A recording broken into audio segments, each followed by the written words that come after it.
I'm not going there.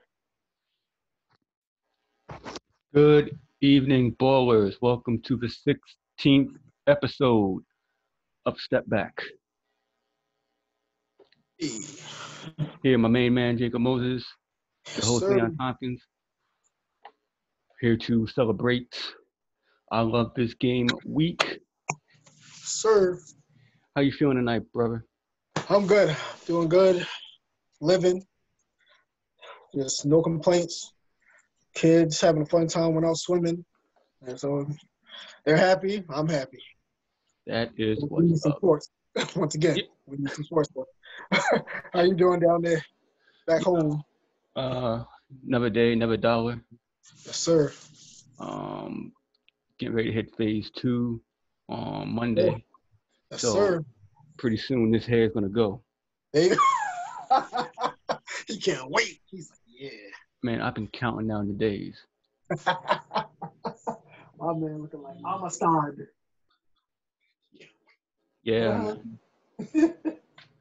So I'm happy. I just cut it off. I was like, I don't got that much to just cut it off, make it happy. It looks good now. I got past that initial, damn, it looks so freaking weird, but that shit's crazy.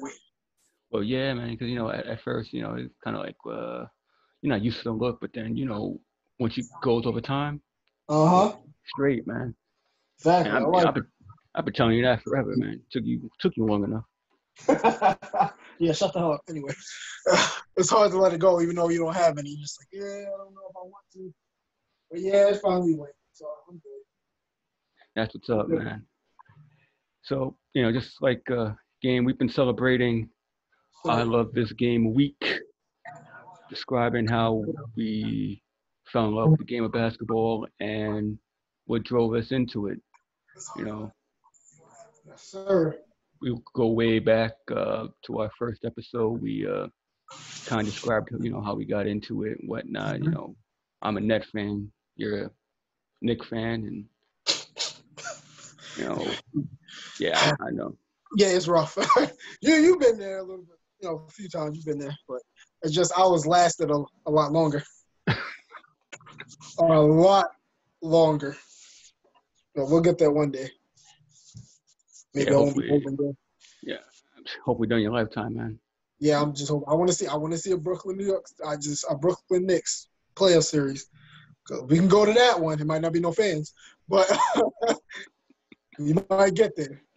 But nah, it's definitely. I mean, I will say, like I said, you grow up with me. It's a big Knick household. My grandparents, sisters, and that's what we did. Maisha, she really got me into it. Because how it started was she would watch the game, and she would do, when they would hit like a big three, I would hear him go, "Sue," something like that. And I would run. I'm like, what are you doing? And I sit down and watching it, and I'm like, it was exciting. We had you and tough guys and all that stuff. And I'm like, of course, the Met thing came out. I'm like, oh, the orange and blue too. It's pretty awesome. Plus, they were winning, so it helped. And it just got me into it. Just even if they were bad, it's just something about the Garden. Like when it shakes, the defense chant. I think there's nothing better than that. When it's live, and they're just defense. It's rocking. It's sight to see. But yeah, just watching those guys, Ewing. Like I said before, KG, it was definitely Ewing. The heart of that team, just how he played. It looked like he was hurt all the time, but he still had an impact. His fall-away jumper. He was the first big guy that I noticed that he shot the mid-range with, just no hesitation. And I love that about him. And, man, they just Knicks basketball. It's been a lot. I haven't missed too many games. I thought I was sick or something, but how'd you become a Net fan? New Jersey. Yeah, Nets. man. Like, so way back in the day, I was watching because they used to be on Sportsnet. Mm-hmm. They were on the same channel as the Mets, and Yep. I was staying with my grandmother at the time, and my grandfather would watch the Met games, but on the same channel be the Nets. And this was way back when they had Sean Bradley and Kerry Kittles and that group. Yeah, Sean Bradley. Good gracious. Kenny Anderson. I missed Petrovic, but just watching the Nets, those colors, I kind of watched the Knicks before, Mm-hmm. But it wasn't to the same extent that I fell in love with the Nets for some reason. Like they're like an underdog team, Mm-hmm. someone I can get behind, and Mm-hmm. it grew from there when like Jason Kidd came in. Mm-hmm. Well, Yeah. before that with Marbury and Cassell. Mm-hmm. Man, they have some squads though. I won't lie, man. They keep that on. Man, don't get me started. Damn right, we'll get into it, man. It's that kind of night. That's my boy. You don't just keep that on. Drop buckets. But the Nets, I always like their jerseys. They just had a nice little the red, white, and blue. Always had like the ball in their freaking kind of like the Knicks. They had the ball in their logo. But they had some cool colors. And Kenny Anderson, of course, Queens native, stand up. Left Rack Yeah, City. yes, sir. But I'll give you that. Don't forget they had Chris Childs too. Yeah. So then the Nets became my team, but I started watching basketball Mm. way back with my dad. It was way back in like '91. I showed a video in the group when they had the NBA on NBC, the Mm-hmm. Laker Bull finals, Mm-hmm. Magic versus Michael, MJ versus MJ.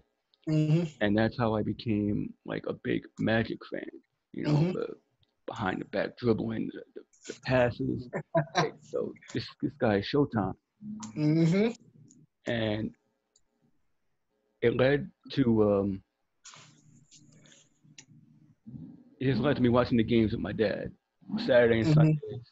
They had the double headers, the triple headers. Mm-hmm. Um, that intro was, magic, and it was Oh just a yeah. bonding experience that, Mm-hmm. it just made me fall in love with the game. Mm-hmm. Oh, yeah, man, that's fun. It's just, especially when you're watching it with family, you have that bonding moment, with your parents and stuff like that. It's just sitting back and they'll tell you certain things that you don't know. Obviously, as a kid, he's like, oh, I used to watch this person, this person, this person. It's kind of like my grandfather, kind of baseball like crossover when he was like, he would go to, Dodgers game in Brooklyn and he would see those guys Campanella and all that kind of stuff. And he would tell me about, my uncles too would tell me about running back to the Knicks, with Bernard King, how great they were. They had, you know, the bomb squad.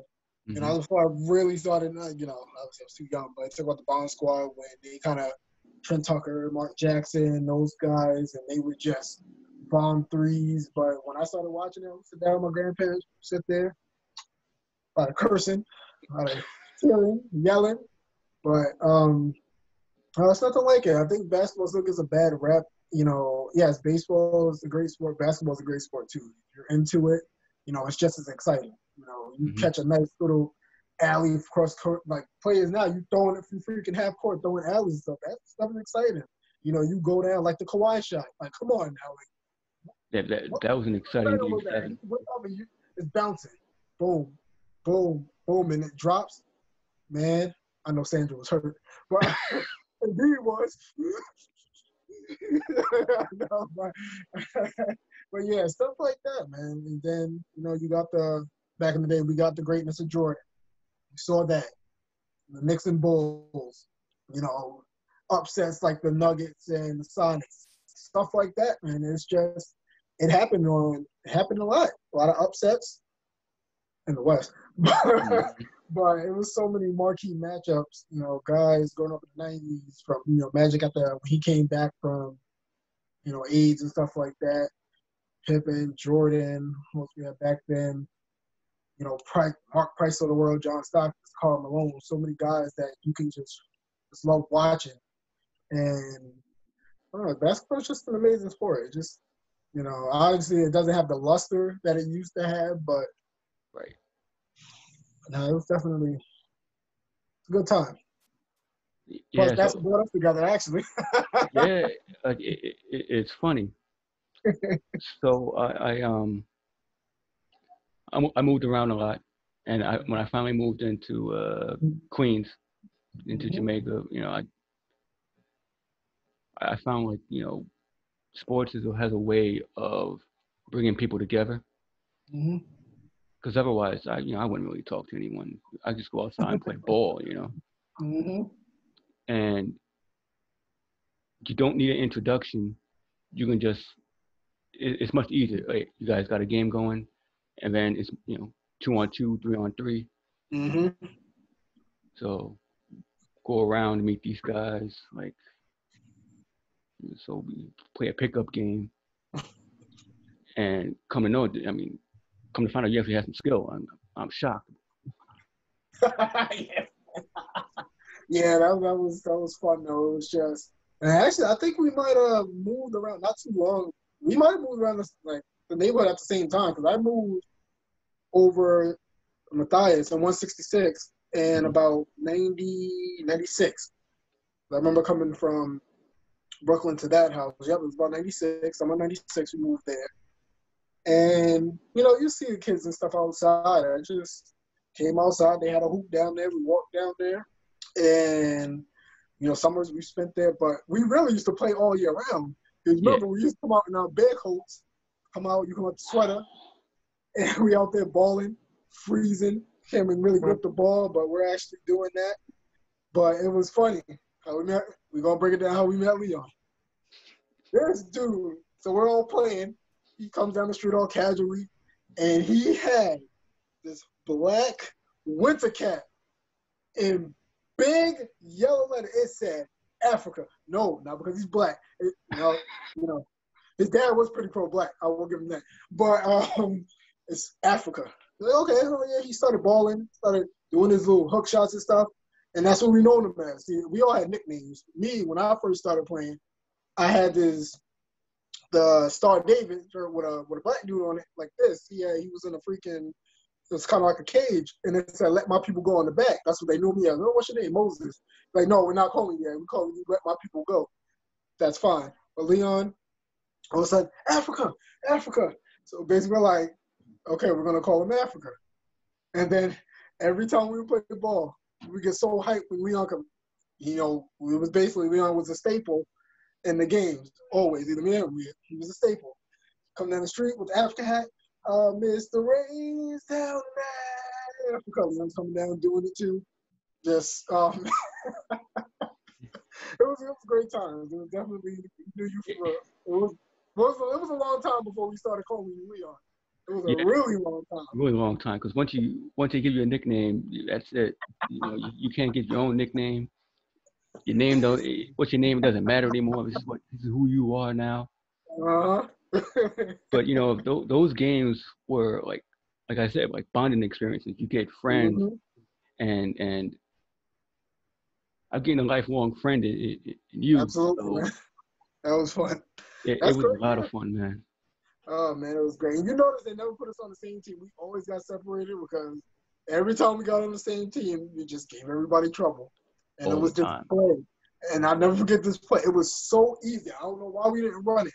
You act like you were basically going down the middle to make a layup. I would run right on the side of you, dump off layup.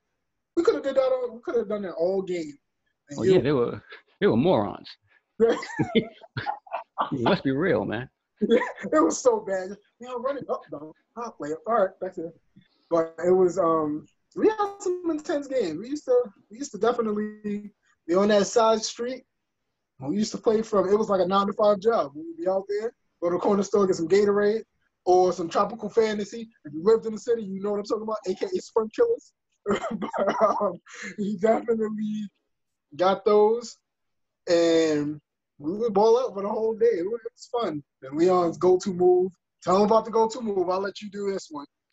So, I got a number of them. So, I had the hook shot. Because I'm a lefty, it's much easier to start off on the left side. But growing up, watching Magic, watching Hakeem, watching Rodman, I took a lot of their moves. I took a lot of Hakeem's moves. So, you feel with the shoulder. Even give him the hook shot, little up and under. So everybody was at my disposal. But I'll give you that. The hook shot, I only blocked out with like twice. The up and under, I used to hate it. I used to foul shit out of you. Yes, I did. When he got it, nope. No free points. That, and then mine was Jordan. I couldn't stand Jordan, but I took his fade away because you knew if it was game time, you knew it. From the right side or the left side, I was going to that fadeaway. And I used to kick my foot out just enough. So you kick your damn foot out every time. No chance to get any kind of block. It's either that or my nice little from the foul line, just front of the rim. I can hit that all day. But yeah, I was kind of like the Allen Houston. When I got hot, I was hot. When I was cold, shit, forget about it. I just fucking sucked. I'm not gonna lie. But he's close to Twin Towers.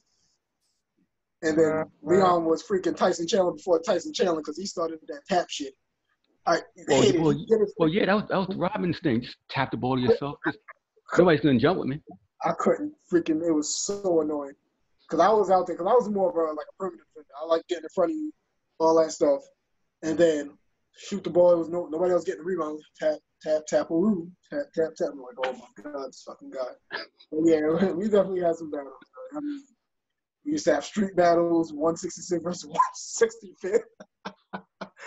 Oh man, but that definitely basketball is definitely big. Man. Like I said, you gained a childhood friend, and it sucks because I will say I kind of lost a lot of like playing. I don't really like to play anymore style at home. It's just nobody likes to play up here, so it's kind of it's rough. But you know, since Blake's starting to like it, I'm starting to want to play it again.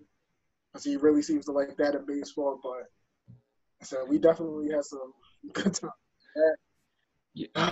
Yeah, man. It's like just spreading that love to, you know, the next generation, and that's what happened with us. And I mean, I tried to get my daughter. She just tolerates it. So, I mean, and she can play,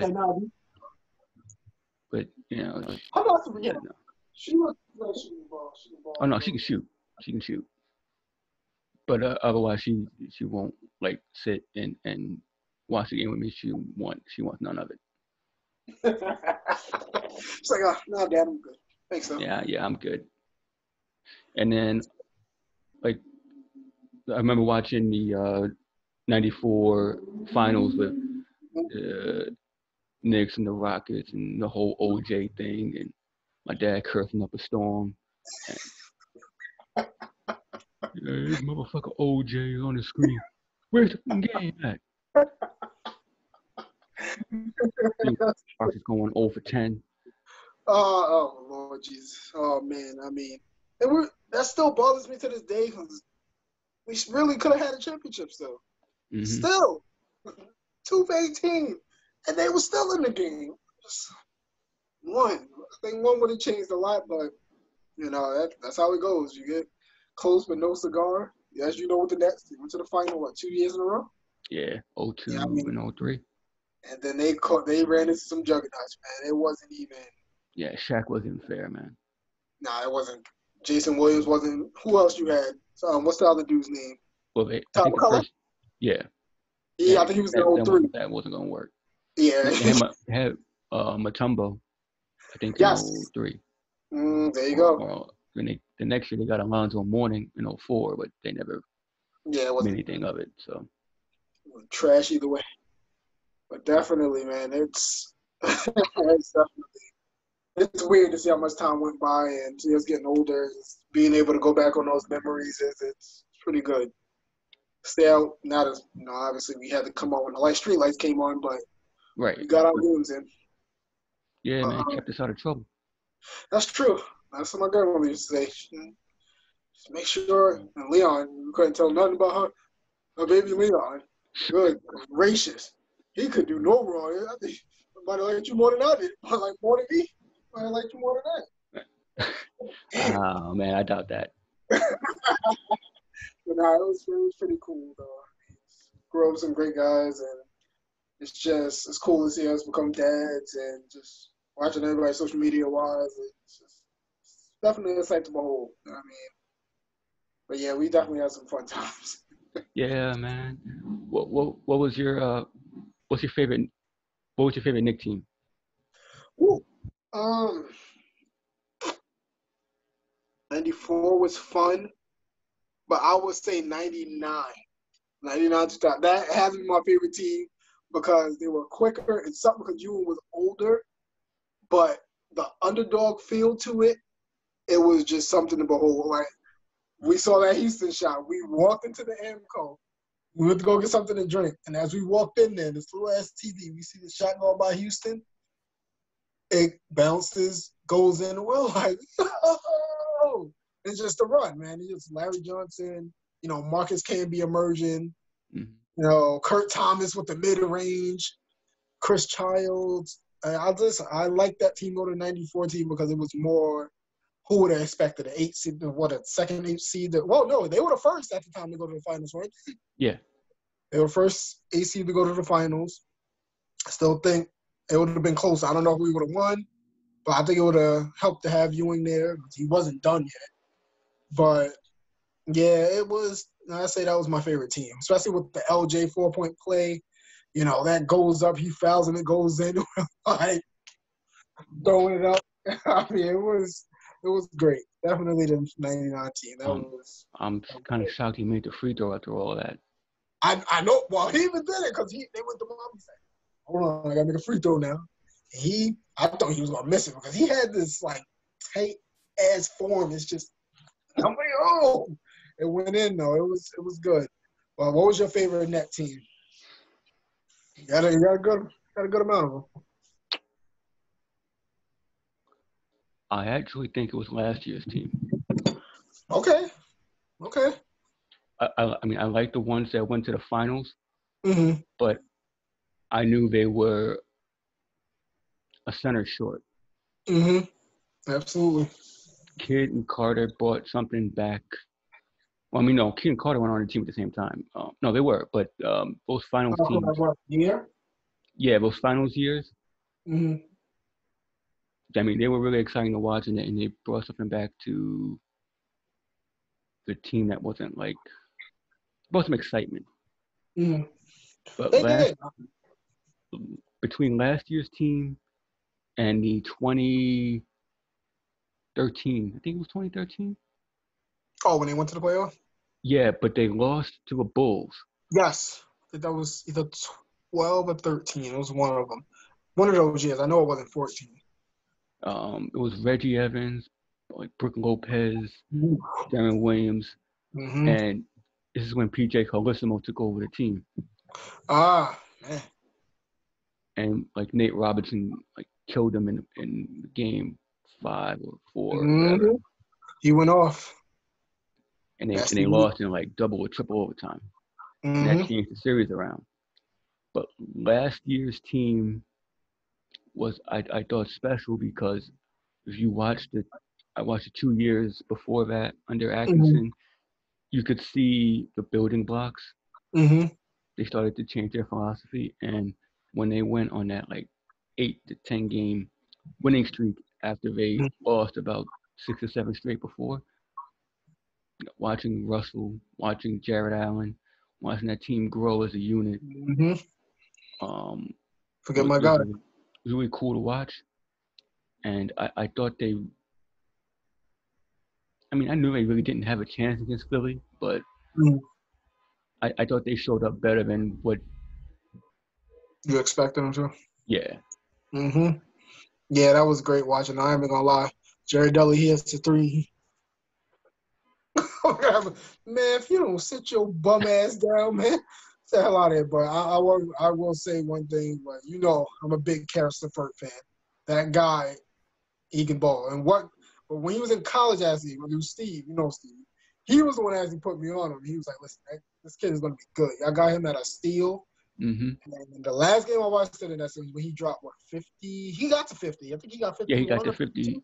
50, 52. Oh, no, I think he got to 50 exactly against the Celtics. He went off in the second half. I mean, he would not miss. And I'm like, that right there, that kid can ball. That's somebody you keep around. But they really should have kept D'Angelo. But with Kyrie and, without Kyrie, there's no KD. Without KD, there's no Kyrie. So it was listen, as a Knicks fan, I knew we had no shot at it because of the culture that's going on there now. And Brooklyn has a way, way better thing going. New stadium still, new arena, excuse me. The players, better building blocks. That's where you want to go. Brooklyn's going to be a prime spot when everything comes back around. Still is, But I definitely give you guys the edge. That's where you want to be. And I really don't think you should have got rid of Atkinson, but I'm hoping the Knicks are smart enough to see what went on there. We have building blocks. We have 2 good ones. I don't know about Knox. I still will say it's a question mark. You know, Robinson, he's going to be like a defensive anchor, but he also has to learn. He can get block shots, but he still doesn't have the defensive awareness needed to be that guy because he's still, for one pump fake, he's up in the air. And Barrett, you know, I'm not going to show my Duke bias. I'm going to go, and I will say this, and you know this, I wanted him over Zion.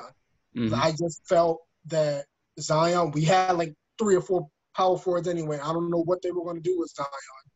I don't think he would have been a fit. Everybody, oh yeah, he would. No, he wouldn't. You can't tell me anything about that. I don't think so. They would have misused him. I think RJ's a better fit in the long run because now you get him a point guard. Even though I like Frank, he's more of a guy in the second unit. And I'm like this on the LaMelo train. I watch more of that kid, and he's kind of like his brother. He's supposed to be a better version of his brother, but his shot still scares the hell out of him. And what do the Knicks need? Knockdown shooters. We have none. Nobody that can, besides Dotson, they did him dirty. We have nobody that can knock down the shot. What, you mean Wayne Ellington ain't enough for you? No, that's okay. We've seen him live. I mean, he'll hit 2 threes and then he'll get out of control. Think he has the green light to shoot like 5 or 6. No, once again, that's a new segment coming up too. Sit your ass down. That's coming soon. I just got to figure out some things. But yeah, he would have been the first contestant on that one. But yeah, we have no outside shooter. Then RJ, he's a guy that can pretty much do everything. He's a good defender. His shot got to get a little bit better. He's a good playmaker. But once the whole thing with Melo, when he was here, oh, Melo, he's getting double teamed. He shoots up. Who are you going to throw it to hit a knockdown shot? And, you know, but after the 2012 team that won the 54 games, who else was going to knock down the shot? Nobody. But they got a lot of work to do. Hopefully Kevin Knox can take that step. But right now, I don't know. I would love to see him do like a Karis LeVert, you know, take that next step and become what you should be. You know, he's fully functional into that whole offense. Kenny, he slid him in, and then I think Kyrie kind of killed a lot. And that's not me saying because it's the Nets. I think he killed a lot of y'all chemistry, I think. But yeah, I mean, you know, I didn't want him in the first place, but you know how that deal goes. Yeah. This whole restart's kind of it's interesting to me because, I mean, granted they're not going to be playing, but consider how everything's going on with the group text, and now you got to defend them. It just looks like a disaster waiting to happen. Yeah, I don't know. Man. You know, KD got to come in and play like Black Jesus. You know, just put the whole fire out. And yeah, he's definitely gonna be. Well, he's not playing this year anyway, so I don't know. And now you'd be down to what, year 3? So now you got 3 good years of you know, hopefully KD comes back. So I'll say you have a 2-year window. I'll say about 2. I don't know about that 3rd one. First, when you first signed the votes for the 4 year, then you're like, okay, you got a 4-year window now. So much uncertainty. You're not going anywhere this year. Then you got the 3rd year. Hopefully he comes back. Then putting the guys around him. Then you're looking at a 2-year window, which I would take. Yeah. That means you get into the playoffs. Yeah, this first year was interesting because, I mean, now with everything that happened, it's kind of like a free year. Mm-hmm. I mean, are we really gonna count the champion for this season? Are we gonna like recognize it? I mean, I guess it's a matter of opinion. Mm-hmm. But I'm just wondering who's gonna go, who's gonna play, who's not gonna play, that whole deal. So see what happens, man. Yeah, yeah, you're definitely gonna see what happens, but you're still gonna count. It's kind of like a lockout season when you really think about it. I mean, they counted the Spurs. True. You don't have to count it. Okay, after man, you know if the Nets won the championship, you counting that? Yup. Yeah, you're not lying there. It's like Who's your baseball. Who's your favorite player of all time, though? Whew. Oh man. Okay, favorite player of all time. I'm gonna go with the obvious choice, but I'm gonna go because I saw him his whole career, pretty much. I'm gonna go with Ewing. Second, close second, after watching a lot of his videos and stuff like that, was Clyde. Definitely Clyde was got to be second because you and I saw him up. It would have been Clyde if I was actually grew up in that era and seen him play like on TV, live, whatever. But Ewing for me, yeah, that's my guy. That's what's up. Who would you say your game like models around? Whew. I would honestly say, I'll say, I'm not tall enough. Out of all the Knicks teams, I'll say Melo because I won't mind passing the ball. I don't know. I've played with you some. And Listen, sometimes if I get hot, man, I'm not passing the ball. Hell no. Absolutely not. I would say Allen Houston because you called me Allen Houston because of the streakiness. I would definitely say Houston. When I got hot, I will say I didn't miss. And I loved Allen Houston. I'm not gonna lie. I know he got the big deal. He was injured, but I just really liked Houston. He was he had one of the most purest jumpers. From the form on to just everything. Follow through was perfect. And definitely Allen Houston. But I think I was tougher than he was, though. yeah. Just saying. I like to get down and dirty with my rebounds. Well, a little bit of Mace, too. Like Mace, because he got down and dirty. Like rebounding, I love. Blocking shots was my, you know me. Man, if you don't pump fake and that ball is coming up, I'm getting Right. to it. I'm getting to it. It was definitely.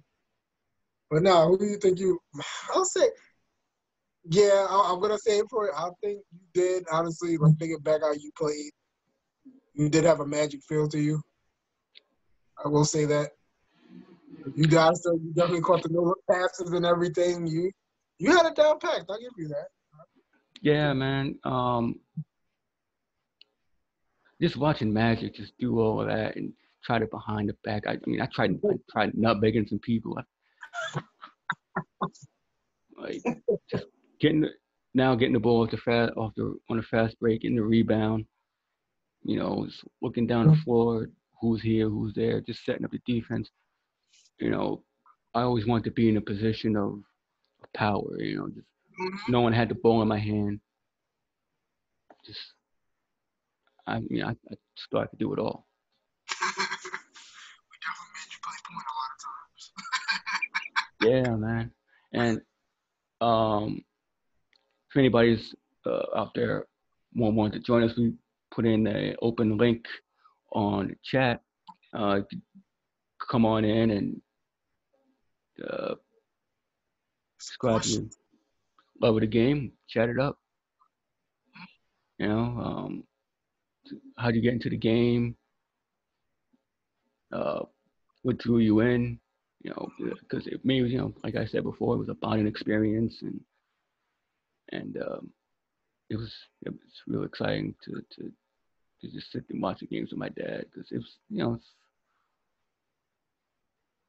it was cool, because we also used to go out to the parks and like Saturday, Sunday afternoons as well, played a game called 5-2. So 5 points would be free throw shots. You start the foul line, free throws were 5 points. You miss it, you grab the rebound, wherever you pick up the rebound from, try to hit the shot that's worth 2 points. The goal was to get to 50. My dad would beat me every time because he had a foul line jump. I mean, he never missed a free throw.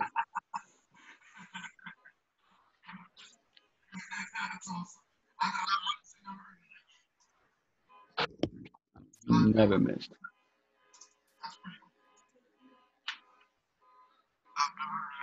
That's pretty awesome. Yeah, it must have been one of his games back in the 70s or something, because I never heard of it before he like mentioned it to me. But it was nice going out shooting the ball, my pops and whatnot. It was cool. Definitely. Yeah, that's one of those, because like I said, I had my dad around. My grandfather was kind of, he was older, so he never really got out there. So I basically taught myself, and I was I'm not like, oh my God, Steph Curry, but for somebody that taught himself and everything, I think I did a damn good job. How it started was, I would be in the house, but I remember just having this ABA ball, red, white, and blue one, and I would have the garbage there. The garbage I would do it about, let's say, Hold on. Yep. Sound. I can't hear you. Can you hear me now? It's a little muffled. Hold on. What about now? Good. Okay. That was cool. But yeah, I usually took this like kind of ABA ball, aka what do we call a ball that was like hard and finger jammers or whatever. I forgot what we used to call it, but we take those and bounce it a little bit in the house, bounce it, go about 10 feet away, and I'll just sit back. Boom, boom. I'll stand up or sit down. I'll just boom, boom. Those like black rubber balls that was like. Yes, when it hit you and you heard the. Yeah. It's close to a medicine ball, but it's not. Exactly. Yeah. Those are painful, man. Yeah. Oh my God, it sucked. But yeah, it was. And those are the balls that get the titty in there. Once they got that, you just. Oh yeah, you just toss them. Just throw the ball away. Kick that shit over the fence. Yeah, I would actually sit there then, because my grandparents didn't like me going out to the park. In Brooklyn, they didn't. It's kind of. Guess it was dangerous at the time. I don't know. Being young, I didn't pay attention to it. But I would just sit in the house, boom, boom, or I'll watch certain players. And I'm just like, oh, I can do that. Okay, mock it. But yeah, it was. Until I met you guys, it was fun going out. And that was the first time I really started playing some kind of organized basketball. And I would just play by myself, but it was definitely a nice learning experience. Learn about teamwork and stuff like that. We would have some games too, man. We had the two unbeatable when Marcel and Dane were on the same team. We finally beat them. It was that little Giants thing. It was like this team. I mean, I swear, they always had the most skilled players, and we would get close, and then obviously they would take over. But it was this one time we actually, me, you, Jerome, I forgot who else was on the team, and I think I hit him with the fadeaway at the end, and we went crazy. It was like winning the championship because we were like, oh, yeah, we did it. And it was, run it back. And they were so mad. It was like, no, we're done. No, you taking this L today.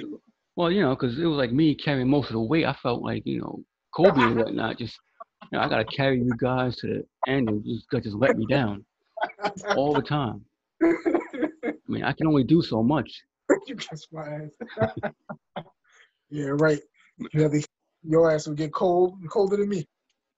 But now you had the one thing I did wasn't like really impressive with your 3-point shot. Because I didn't really, I wasn't a 3-point shooter. I step in, bomb away with his overhead freaking shot and was just like, what? And how the hell does this even go in?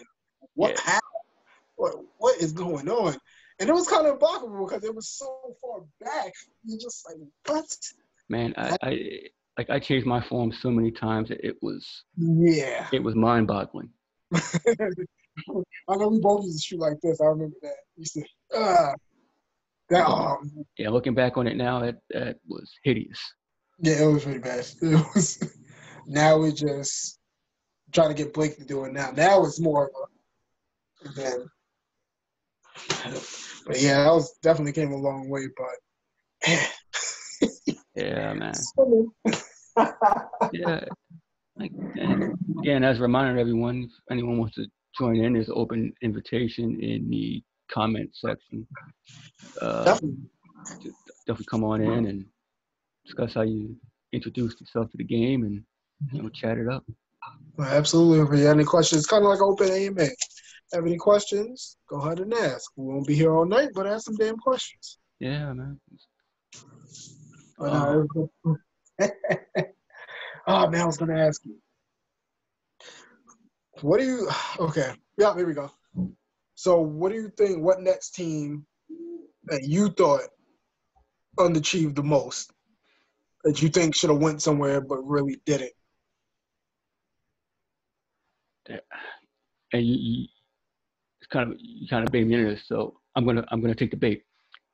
That Paul Pierce, Darren Williams, KG. team, they won one series in Toronto, Mm-hmm. and they had a chance against Miami, but they blew Mm-hmm. so many leads. It was just frustrating to watch. Like you got Paul Pierce just dancing around the court. I want the last shot. You got Darren Williams over here crying in the corner. KG just going up and down with his knees. That was one of the most frustrating things to watch, knowing what we gave up, Mm-hmm. knowing the lost Yeah. goals. Only just watch LeBron and Ray Allen just take them down. Just Mm-hmm. Yeah, that team was. I honestly thought like, oh man, they might get a chip with this team, man. Those three, obviously they were older, but still they had and plus the East, pretty much Miami and then everybody else. But yeah, I thought they had a chance. Same thing with the Knicks. With the 54 wins, Mike Woodson was there. J.R. Smith. It was set up. Indiana should have been Indiana. Melo was playing MVP and J.R. Smith 6-man, calling him J.R. Starks because it was either he was on or he wasn't, but he was just fun to watch. He hit a buzzer three. He would do the little throw it up like that, and he had Jason Kidd. He had that leadership. And who else did we have on that team? I think Kurt Thomas came back too. I think he was there for that year. We have Rasheed Wallace, ball don't lie. I mean, you're talking about a nice mix of veteran. Tyson Chandler, Defensive Player of the Year. mm-hmm. I mean, it was there. They were fun to watch. The whole Knicks tape, when that started. That was the year it started. Knicks tape everywhere. And then Roy Hibbert, Melo, all of a sudden he thought he was trying to regain the fountain of youth from Denver, tried to ram it on Roy Hibbert. I think that was his highlight fucking play. Paul George started coming out in that series. I don't know what he was doing either. Paul George started coming out a little bit in that series, but I think we underachieved because I really thought we were going to make the finals that year. I mean, I thought so too. I remember watching that Roy Hibbert block game. I was in Atlantic City at the time. I went to the casino. I happened to go to the bar to watch the game, and they were up, for quite a bit, and then Indiana just came back, and here come Melo, and and it was in the rim. It was in the rim, and then Hibbert just nope. But man, it's stuff like that, and that's another thing. Gardner was rocky. Melo started the three to the dome. He hit a three. Everybody would do it. I mean, it was crazy time. Yeah. So I went to the Knicks playoff game when they faced Miami. Yeah. Mm-hmm. I don't think was it the series No, it was the game. It was the game they lost, but they were up at halftime. Mm-hmm. And I think this is the same series where it's the same game where Landry Fields was like 0 for. Oh God. And he was wide open. Yeah, he like they purposely left him open. He's airballing everything. Mm-hmm. Gosh, there's so much hope for that guy. But like you say, the Garden rocking. There's nothing else like it. You got the chance of defense. You got Spike Lee for whatever he's worth. You got Celebrities Row. Mm-hmm. When the Knicks are good, the NBA is good. Oh, that's just a fact. Mm-hmm. And that's the thing, man. You want it to happen so bad. I think that's the frustration. Like, you look at it, and I've seen, like I said, I've watched seasons. I've seen a lot of fans, like, just get away from the team. And I will say I have my moments. I'm like, this is really frustrating. Like, it was frustrating watching them. Like, why am I doing this to myself? And side point, I could have been a Lakers fan. My dad was a big Lakers fan, but I kind of didn't have that relationship with him. But I was like, you know what? Nah, I'm going to go to the Knicks. Dumb decision, but I'm here. Still repping it now. But Yeah, it was just hard to watch. Like I said, Clarence. You remember watching games with Clarence Witherspoon and LeVar Postel and other Frank Thomas, not Frank Thomas, excuse me, Frank Williams. I'll bring another name. I mean, still watching those games. Jamal Crawford, I remember those. Jay Crawford, he was like the most exciting part of the game. He was dropping 50, and they're Marty still Collins. Marty. Oh man, that fight with Melo, that was great. But yeah, oh god, Marty Collins. Oh, good gracious, man. Ah, but they just had some bums, and you would think we would get some top picks out of that. And this is when they actually started really feeling the trades that they made. You know, from 06, 07, when they kind of had Noah, before they got him at the end of his career. And then another pick, I think in 07, that pick of theirs was LaMarcus Aldridge. So, you know, the whole dynamic of the team could have really changed, but it's the Knicks. And they just keep doing the same stupid shit over and over. I know Felipe is probably smiling from ear to ear right now. Is that the year they took Mike Sweetney? Yeah, that was 03. And Chris, if you're listening, he made me kind of hate Georgetown with how bummy he was, because he was supposed to be so good. Michael Sweet, because big body dude, and you kind of knew he was gonna have weight problems, but you thought he would be solid. Man, he was solid, probably eating. That's the only thing he was solid at. But good gracious, that dude, he pissed me off. And then Lampe and that other dude, Vrains or Ranez or whatever the hell his name is. I remember them taking the pictures in front of the garden, smiling. They fucking sucked. I mean, they hyped Lampe up. Oh my god! Oh, he was. I felt so bad for that kid, but he was trash. I'm sorry, he was straight trash. Frank Williams, I thought would be good, but Chris Duhon. Oh god, he was good at Duke, but he was Chris Doodoo in the NBA. He lasted for a long time though. He really did. He was a good passer. I'll give him that. He passed his ass off. I mean, Nate Robinson. And then it kind of started coming around with David Lee. That was my guy. I still, to this day, I really wanted David Lee to come back. I did not want Amari because of his knees. But Amari gave us, MVP-like season. I didn't want the Melo deal to go down.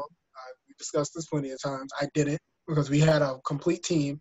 Chandler, Felton. You put Melo in that, you put maybe Chandler coming off the bench and put Melo in that lineup with Gallinari. Look at him now. He's still in the league. He's actually become more complete besides defense. I know he'll never get defense. Nah. But still, he's 15, 16 points a game. Easy. We had Mozgod coming off the bench. He had a few games with double-doubles.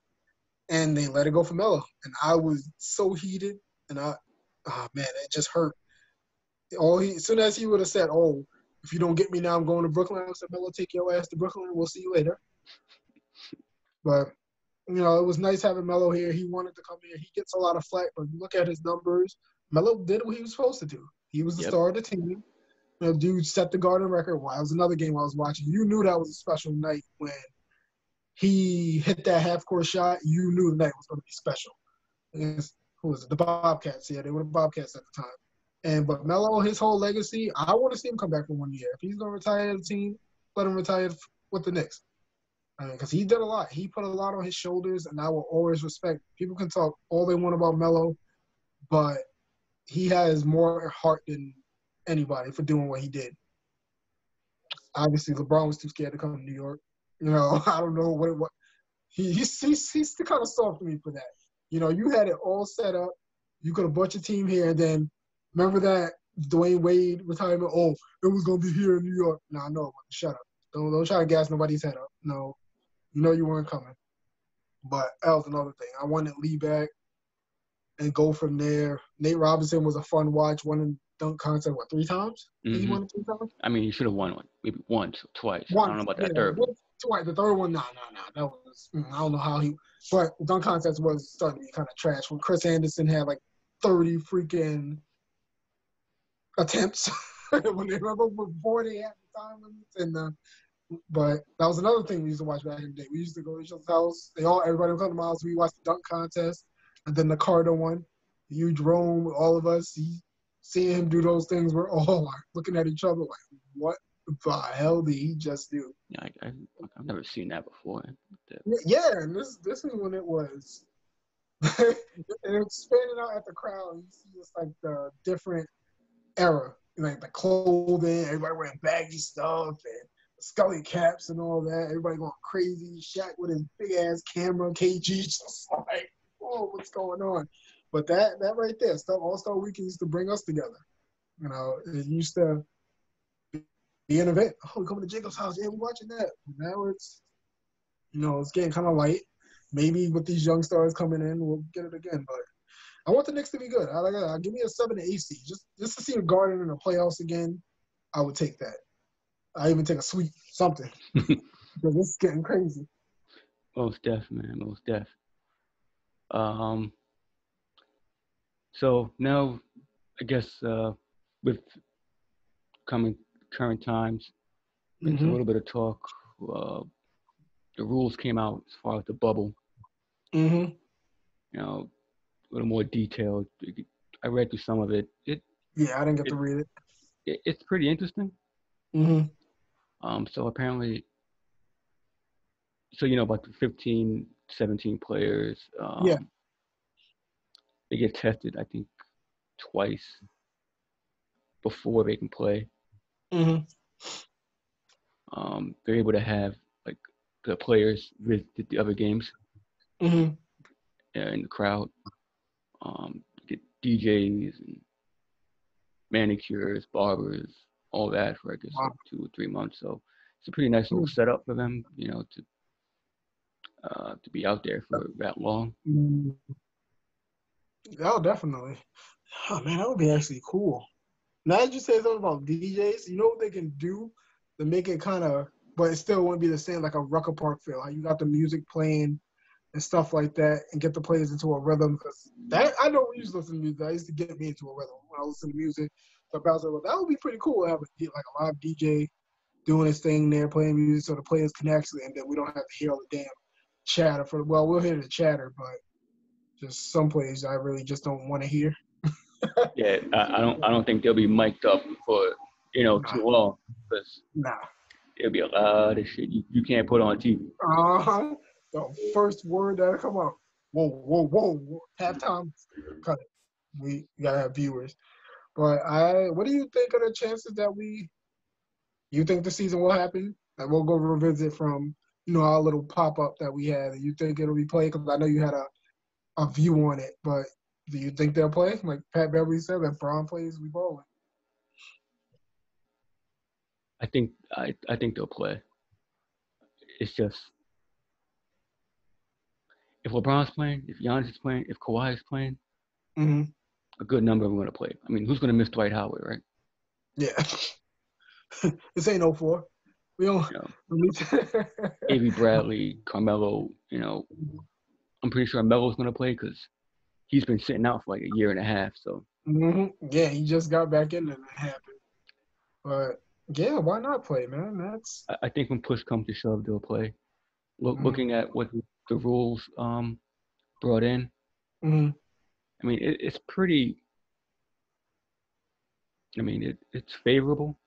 I can see how it's like obligatory to the players, but they already played most of the season anyway. And that's my point. That's it. So it's not like they're starting from scratch. And they all have a choice to, if they don't want to play, they don't have to. They're not being penalized for it. So. Yeah, that's it, man. Just finish out the season, then do a normal one while we gotta wait. Well, you don't gotta wait. You're in the playoffs, so it's whatever. I gotta wait for the lottery and hope to God they don't F up again. But yeah, we'll see who we get. I have my reservations about who I want. We'll discuss that. We'll kind of look at the lottery maybe down the line, or we'll definitely do a draft lottery thing in the draft one. But yeah, it'll be nice to see them play. Yeah, it would be. And thanks, Henry, for telling me. You said, I think, did we touch on? I think we said Kyrie had a point in as far as NBA being looked at as a black sport. Mm-hmm. You I know, mean, let's be real. yeah, You know about that? That's kind of like most me and you. Like we just explained it. Like growing up doing that's what they did. They just took it further. You know, it right. started with pickup game. You know, playing in school. Some of them playing in what's the league they playing? They go around. I can't think of it right now. What the Jew? Yeah, there you go. That Drew League. You go into that. What's the other league? Like you go back from like even high school. They have the traveling teams. I can't think of the name. Like Oh, the highest AAU. one. Yeah, there you go. AAU. Yeah, you go there and you play. It's just ball is a way of life for a lot of players, man, and they've been doing it for so long. Yeah, and like you made it to the point where if they're playing, Mm. it's distracting from the issue at hand. So Avery Bradley was not Avery Bradley. Austin Rivers was saying that, well, yeah, we can do the same. We can play and make a message at the same time. But if you're playing, are they really listening to the message? Exactly. So, yeah, you're focused on what I'm doing on the court, but look at what's going on outside. Mm-hmm. Granted, some reforms have been done in most cities, Mm-hmm. and more better transparency is being shown. But let's be real, you're going to be focused on who's winning that championship, not Mm-hmm. not Not what's going anything on else. out here, unless Definitely. you're rioting and looting. Exactly. You know, all of us are doing it. But but yeah, thank you, Henry, for saying AAU, and thank you for basically saying, it will distract us from the progress. So shout out to Henry for that one. Thank you for that comment. Definitely right. Like you said too, it will be a distraction. But if you for the cause, set out. That, that's basically it. I mean, Yeah, it's and some would say, well, yeah, we can play, make the money, and give it back into the community, mm, which is also a fair point because not everyone has the salary that Kyrie has. But exactly. I think the league is their players are in a tough spot. Yeah, it's pretty big, Um, but and it's so hard to really try to think what they're gonna do or try to figure it out because it's something that you just don't know. Like you know in your heart what you should do, but then you're like, this is my career. So you're like, but I don't even know. Honestly, I can't even sit here and go, "Oh, I know what I would do," because I really wouldn't. I right. I, don't, I wouldn't know if I was in that position. It's hard, but it's You gonna be. you think Kyrie would have enough pull to form another league? Let's say he gets like Jay and Diddy, guys who are known billionaires with money. Mm, it You would think just be another. Uh, it would just be another big three. Like basically, it would be something like that. It yeah, wouldn't be yeah, because Henry you made the got same most of the point? time. Yeah, you basically it's nothing. What are you gonna do? You're gonna get five people that used to play, and then you playing, and then might as well just play in your freaking league. Just play in your current league. It makes no sense to even do it. That's the one thing I think it was just a dumb. What the hell are you talking about? Moment. In the second installment of Sit Your Ass Down, Kyrie Irving. But yeah, he shouldn't even. I don't know. I mean, You got the big three for that. I think he raises some good points, but I don't know if he'll have the numbers or the following to back him up. You Nah. know, Mm-mm. because let's be real, like Mm-mm. the NBA is not only in the states, it's on a Mm-hmm. global level. Yep. Exactly. Kyrie doesn't have that pull to go Mm-hmm. global. To Mm-hmm. go global, European players, Asian players, Mm-hmm. they're looking to get into the NBA. That's the goal. Exactly. They're not trying to go for all. They can go to Europe and play. They Yep. get their money, but they're not getting the Mm-hmm. recognition. Exactly. Like I said, Luca. Like Luca. That's like him. If he stayed over there, yeah, he'll be big, but look what he's doing now, and look at his jersey sales and everything. Now he's coming out with his own sneaker. I mean, you're not going to have that over there. This is what brings it to the stage, and it's kind of, I don't know. Just sometimes I think the guys out of the country appreciate it more than the guys in the in the U.S. They kind of appreciate it more. That's how I feel. Sometimes I think they kind of take advantage of what they have, and then it's just like, oh, it's always going to be here because of who I am. But you got guys that also come from nothing, but, you know, living in Europe is, some places are different, way different than living in the U.S., but it's another subject. But I think Kyrie, just play, man. Just do what you got to do. Just, I don't know, do what you can to spread the message if you're going to play.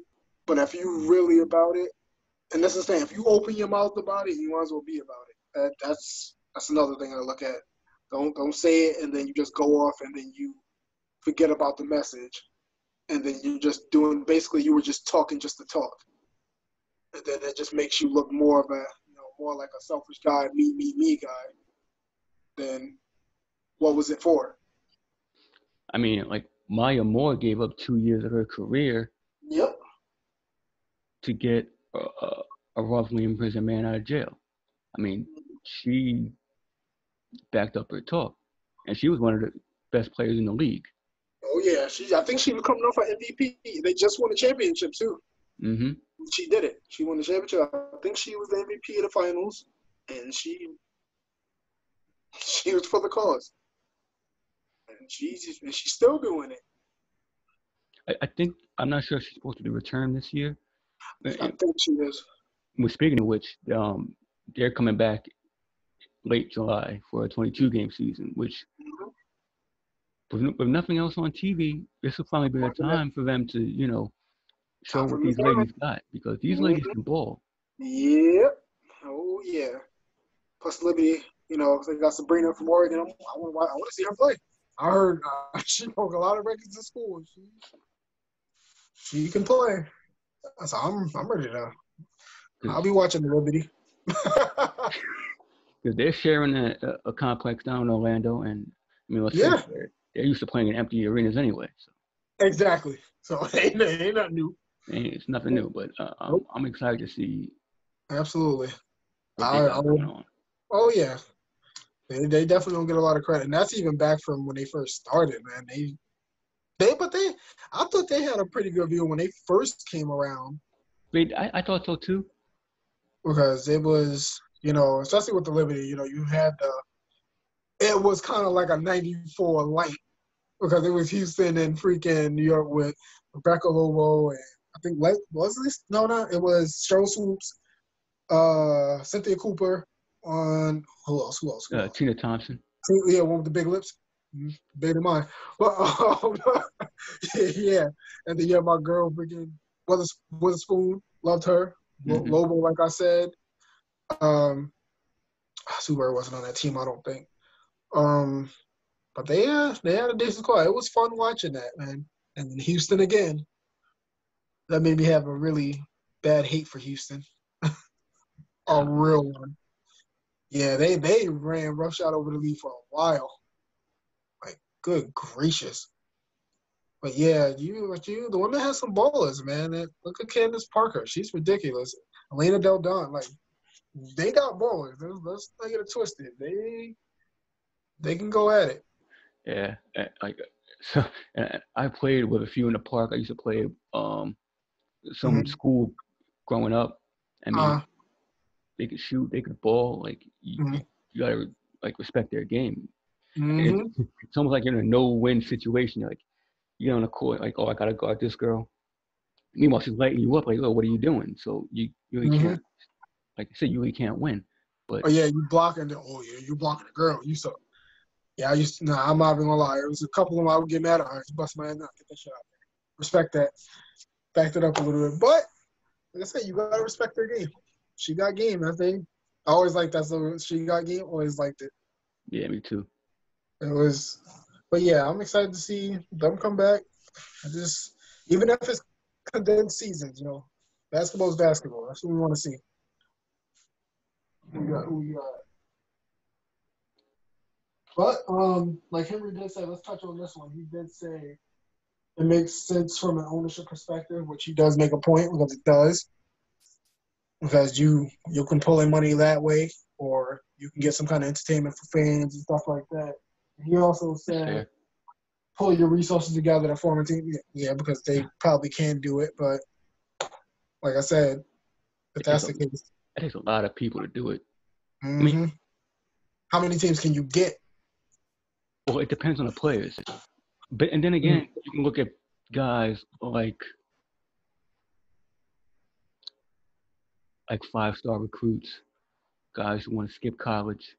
Mm-hmm. That would be cool. Kind of like a LeVar Ball kind of thing. You know what he did with his little league? I think it was mostly to showcase his kid, but his kids, excuse me, because LeAngelo was there too. So, yeah, but it could work. Some G League players and people try to make it. Just that would be actually that's a good idea when you think about from their standpoint. Us obviously they ain't gonna know. Yeah, from them standpoint, I don't know. I don't want to watch it. I ain't watch no G League players I never heard of.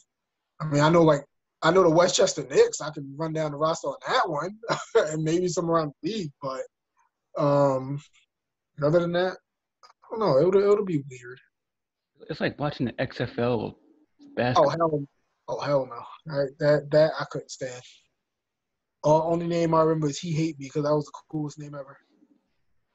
And then what cities are you going to? You need arenas. Mm-hmm. Yeah, because the TV contracts.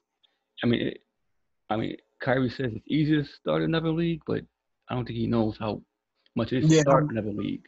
Exactly. You better figure the hell out. Better figure your way out to get back on that court. Something. Stop fucking around. Yeah, man. I hope he gets some advice because I think his mind's in the right direction, but I don't know if he has the execution to do it. Yeah, I can't see that. I can see him effing it up. But yeah, they just need to figure out, just cover all your bases with starting this league back up. And if you for the cause, you for the cause and do what you got to do. I like Adam Silver. He was like, you don't have to play. If you don't want to play, hey, there you go. They're going to be in their room smoking anyway. So. I wonder who's going to say they were there. Oh, well, I didn't know that. Oh, no, CP3. He snitched on anybody and everybody. They got a hotline for it, too. Hotline for whoever breaks protocol. That dude definitely turned into a snitch. Well, so let's touch on this one. We're gonna put this on a live since you're doing like a kind of live forum. I still think Blake Griffin's better than Sean Kemp. Yeah, I said it. Why? Longevity. He actually, sorry to skip it. I just had to get this out. Blake actually deformed the jumper. Yes, Sean Kemp was nice with the dunking, but if you look at his numbers, Blake Griffin was better. Well, what do you think with that comparison with those two? And I'm not usually a guy that goes back. Sorry to interrupt, but I'm not a guy that usually goes. It's all good. I'm usually for the old school kind of thing too. But looking at their numbers, I'm just, I think Blake was definitely better. Like Sean had a jumper. I mean, it wasn't as refined as Blake's later on. Mm-hmm. But and then again, like Kemp kind of ate himself out of shape. Mm-hmm. Well, if I had, yeah. Although if I did have to choose between the two, I would probably go Blake, and it's probably a bit of a recency bias. But I don't know. Everybody says, "Oh, Sean Kemp used to throw it on people's head." Did you see what Blake was freaking? No. The Sean Kemp dunk everybody remembers is when he dunks on him. He goes, "Yeah, that was hard. Yeah, I'll give him that." Well, Blake Griffin was usually, listen, it was the reason we call it "You Got Mozgals" for a reason. He just took his head and said, "Thank you." He used to literally throw it on people, and people were trying to hurt him because they didn't want to get embarrassed. Like that dude. That's one person because that was my guy. I will say Oklahoma, I follow him to the T. I loved his game. I always said if he got a jumper, he 5 more years onto his thing. And if you get a power forward, I'm hoping he is free agency. That's one person I wouldn't mind seeing on the Knicks. I'm just saying. I wouldn't mind it. I don't know. It's like Amari 2.0, man. Bad. Wow, 1 year deal wouldn't hurt. Listen, because you know damn well ain't nobody coming in. You gotta try to a point where you gotta get people here. Who's gonna come here? You know, you gotta do it. Like, don't stop the rebuild. You know, get guys like that to kind of help these young kids when you don't go buck wild with no 3 or 4 year deals. If you can't get them, you can't deal. Like Oladipo, I would take a chance on him. I really would. Like, I wouldn't trade for him. I'm like, no, because he's going to how Indiana is kind of handling that situation. I will let him hit the market. And this is where the Knicks get in trouble. They always try to trade him when it's a year left in their contract just to get him on the squad. No, wait until free agency and see what you got to do. Because I would love to see him, whatever point guard we get, because I don't think they'll start Frank, so I'm not kind of putting Frank in there, even though he would be kind of nice next to him because they're both really good defensive players. I don't know how it is now coming back from his Achilles. He's kind of – Oladipo is kind of skittish on that side. But I would love to see like a Frank, Oladipo, RJ move because, you know, he's still growing. You know, so he'll get to about 6'7", 6'8", maybe. Put him at small forward and then Nate, and you got Mitch, and then put a power forward, then you got a formidable team. Like marketing? I would love to have Laurie. I would love it. That kid is just – the Bulls are not even – and I don't say this a lot because the Bulls have so much success, but they don't know what the hell they're doing with that kid. Yeah, I said it. They don't know what the hell they're doing. You have a stretch 4, and you have someone like Zach LaVine, and the talent is ridiculous on that team. Wendell Carter. Watched him his whole Duke career. What the hell is going on? You got Kobe White. You got Zach LaVine. You got Lauri Markkanen. And you still can't win over 20 games? You ain't shit. The Knicks won over 20 games, and that was just with the shit we had. So something's wrong there. Somebody talk to us. That, nah, but yeah, definitely something's wrong. I hope he leaves. Yeah. Speaking of stretch 4s that we had, yeah, me and Joey still go back and forth on this one. Yeah, it still hurts. It still pisses me off. I'm sorry. Yeah, I'm not getting over it ever. That's a rough one, though. I'm sorry. And you got to think of all, it was Towns, D'Angelo, and then somebody went third. Who the hell went third that year? I can't. Oh, Jaleel. He went, and then you got KP, stretch 4. I wasn't even born him. I was like, you never know. This kid can be good.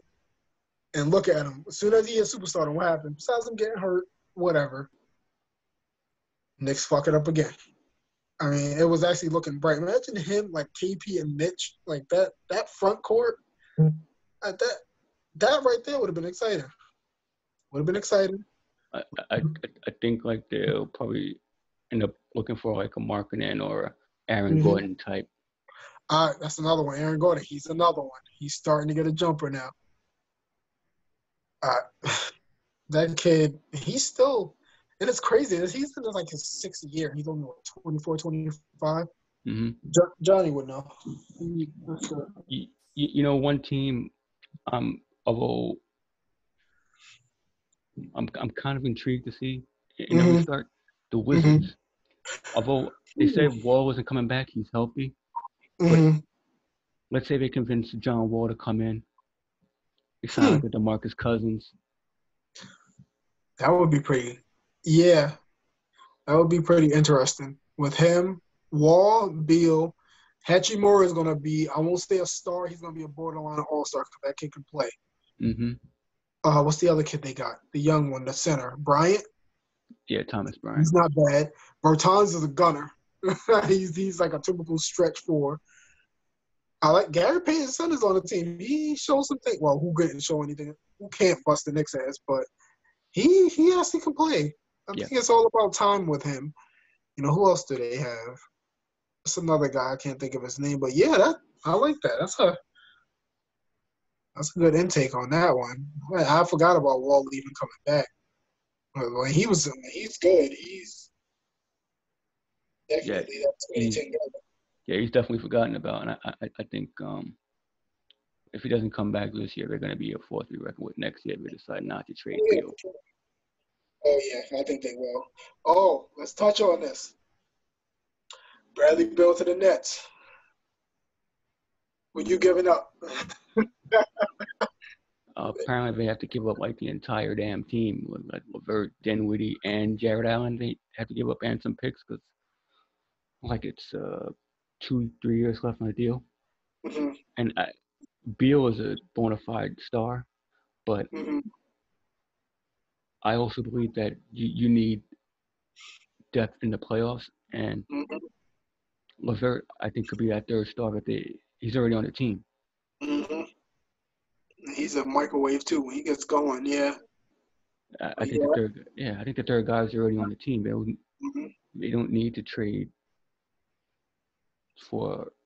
I mean, granted, he's a mid-20 scorer, but Jared Allen is something that somebody I don't think he's reached his potential yet. Not yet. He's not close. Just watching him play, there's a few things he has to refine on his game.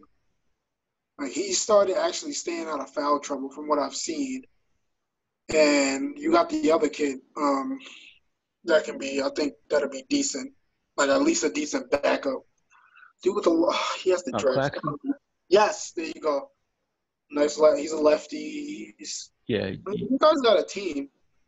And don't you ever call Karuta KP Light again, by the way. Don't think I forgot about that ever.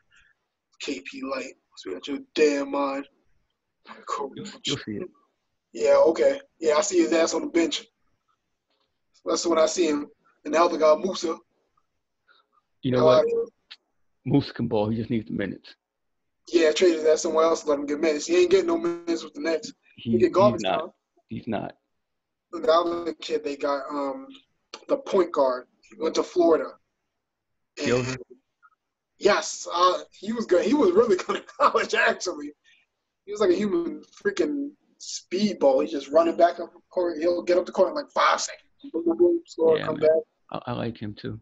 Yeah, he'll be a good backup, but then he shut his damn mouth. You know, he's good, but he needs to shut the fuck up sometimes. I used to like him, but he talks too damn much. And I call him corner store because he looks like one of the guys that sits at the corner store and asks for loosies or asks for freaking, do you have 50 cents on you? He just reminds me of one of those guys. But other than that, Dinwiddie could ball. That's got a steal. The Pistons lost out on that one. But yeah, you guys have a team. If Katie comes back, Kyrie, you guys at least get into the thinking of the teams in the East. Well, yeah, you can definitely be an ECF team. I mean, KD is 95% of what he is. Yeah, he'll definitely be. Yeah, I think DeAndre Jordan's the key. They need somebody to bang around with Embiid. Mm-hmm. Absolutely. Embiid's going to be the problem. I'm not worried about Giannis. But I gotta definitely just touch on one more thing. That Brooklyn chant is one of the worst things I heard in my life. And as a Brooklyn native, that shit makes me sick. Oh, God. I rep Queens hard, but, I was born in Brooklyn, but Brooklyn. It just stop, man.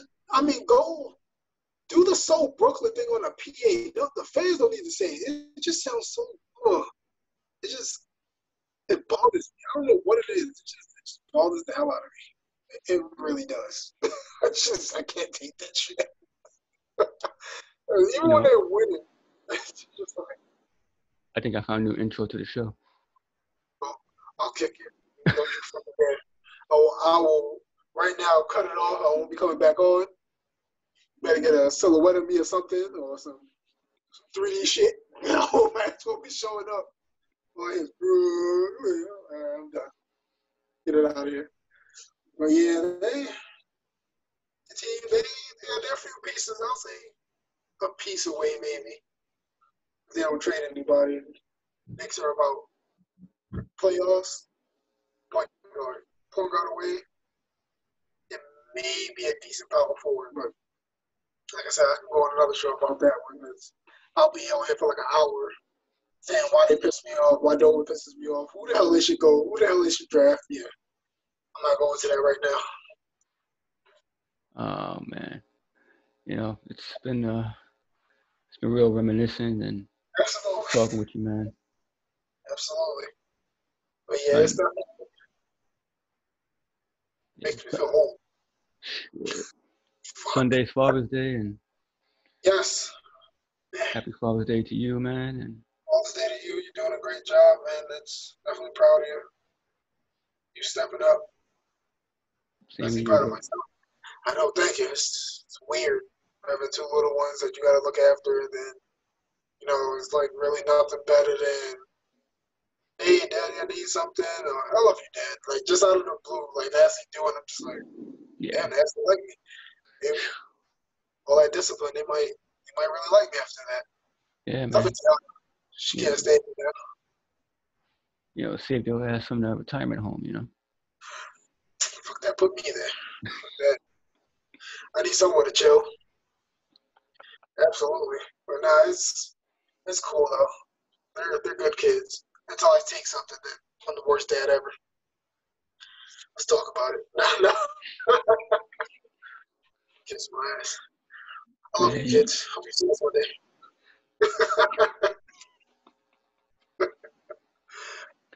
Man, you're doing a good job, bro. Thank you, man. I'm trying, man. I'm trying. Like I said, that's the one thing I said I would be. That's one thing I won't fail at, being a dad. I refuse to do it. Same thing with you. That's one thing I can feel like everything else. Once I'm not feeling out of dad, I won in life. Not thinking about teams, but I won in life with my kids. Hey, that's all that matters right there, man. Team winning is just a bonus. Exactly. Yeah, it must be nice. Poor Blake said he wants to be a Knicks fan. I'm trying to stop him about that. I'm trying to stop him now. Blake, don't do it. Don't do it. The Mets, he has no other choice. He can pick anybody else, just not the Mets. You already stuck. Oh, man. So you say the Mets stuck you out of my house? Show him the boot. Absolutely. Boots the asses. You get the jazz treatment.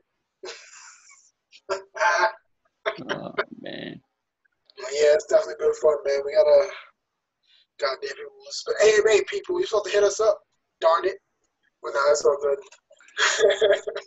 It's all good, bro. And again, happy Father's Day to you. Happy Father's Day to those out there in a group. And till next time, man. Blow out.